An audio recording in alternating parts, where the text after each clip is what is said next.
For Complex News, I'm Hanuman Welch. We all know Tomi Lahren at this point. An attention-seeking, unflavored Chobani past its sell-by date, currently grifting horny dads on Fox News, and her personal website selling triggered lib merch. Now, for someone who very clearly travels in the well-chummed MAGA waters and the overtly white supremacist programming of Fox News, Tammy seems to have an unhealthy obsession with hip-hop and rappers using their platforms to address systemic injustices and the culture in general, regardless of how often she gets dunked on every time she decides to chime in. Her IG currently sits at over just 1.5 million followers and looks like a brochure for a whites-only housing development that takes place after the next Purge movie, and it's almost universally vanilla. But Twitter is really where Tomi stretches her mayo-flavored tentacles to at some of hip-hop's biggest luminaries.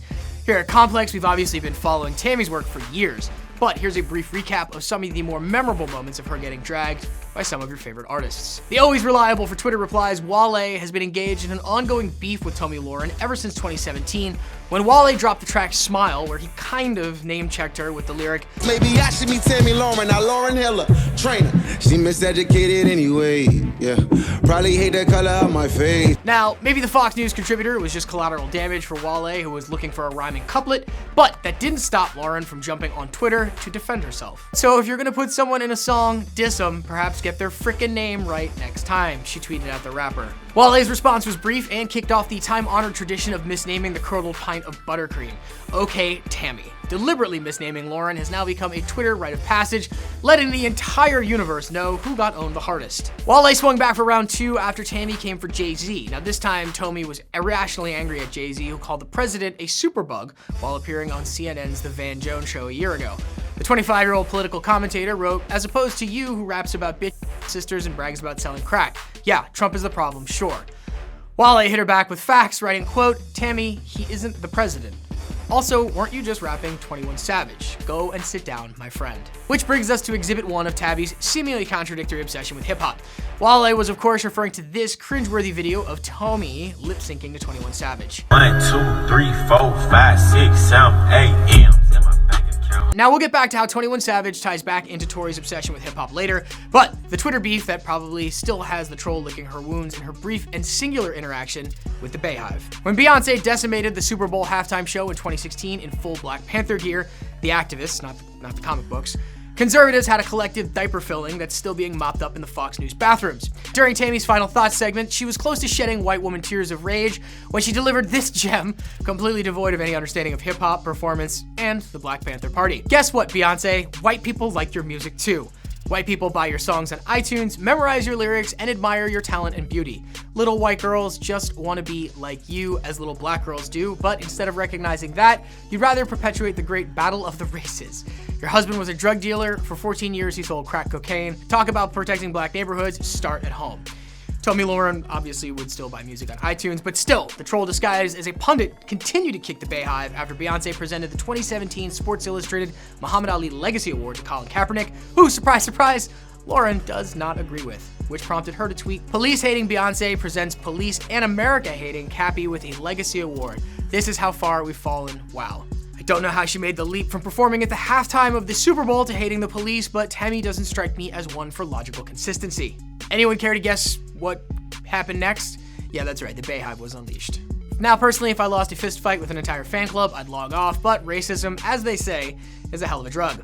Tammy spent the months ahead lobbing shots at Jay-Z over his drug-dealing past, Kanye West dabbling in the world of Trump, and Kendrick Lamar over the content of his masterpiece Damn, and his subsequent Grammy performance in 2016 where he performed in a prison jumpsuit. Tammy wrote on the conservative website The Blaze, "For those that think Kendrick's performance scared white people, you're wrong. Kendrick Lamar actually writes his songs. He speaks his truth. It's refreshing to hear a hip-hop artist rap about something other than drugs, sex, and violence. I say this as someone who happens to love rap music." And it's here that we get to the crux of everyone's favorite rancid tube of Go-Gurt's whole mindset. It's the how can I be racist when I love rap music defense. Now, regardless of the fact that Tamantha has gone as far as calling Black Lives Matter the new KKK, or completely missing the point on things like the March for Our Lives anti-gun violence movement, Tammy chooses to engage with progressive and black culture for two reasons. One, she loves attention in all its forms, and yes, I know this video counts towards that clout chasing. But two, she knows that she's insulated from any real consequences, because it's not us paying her bill. It's the Fox News grandpas whose minds are irreparably damaged from thinking a race war is just days from breaking out. Now, Tammy still hasn't learned shit from any of this, not that that ever seemed to be the point. The Carrie Underwood stunt double recently exchanged Twitter shots with Cardi B, and that went about as well as you'd expect, with Cardi giving white people a new phrase to gentrify. Which brings us to the most recent targeting, arrest, incarceration, and possible deportation of 21 Savage at the hands of ICE agents earlier this week in Atlanta. Now, we broke down some of the new details about 21's immigration status and the current limbo of his citizenship, but that all ties into the larger tapestry of Tammy's tone-deaf and racist tweet following ICE's attempted character assassination of the Atlanta MC, writing, "I got 1, 2, 3, 4, 5, 6, 7, 8 ICE agents ready to deport you." First, Tomi looks like a shitty sim in her Twitter Abby. But second, gleefully celebrating someone's potential deportation to a country they've got no connection to, regardless of their immigration status, is some dead-eyed Pet Cemetery shit.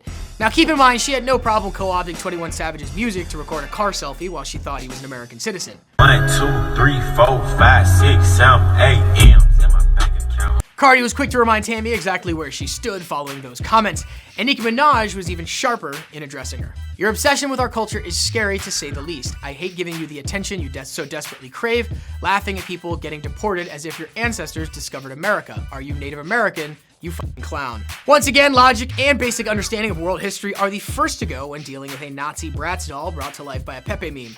When you're in the country illegally, you get deported. I didn't write the law and neither did ICE. They enforce it. I hope 21 Savage is able to get an entertainment visa or become a citizen one day. P.S. My ancestors did discover America. Did they now? Did they discover America? They discovered a place filled with millions of people already living there, and now we have a president obsessed with keeping descendants of Native Americans out of the country by any means necessary. Cool, got it. So in closing, Tomi Lahren, no shortage of L's every time she decides to engage with the community and the culture on Twitter. Tomi Lahren staying losing at all times whenever she hops on Twitter. That's all for now. For everything else, subscribe to Complex on YouTube. For Complex News, I'm Hanuman Welch.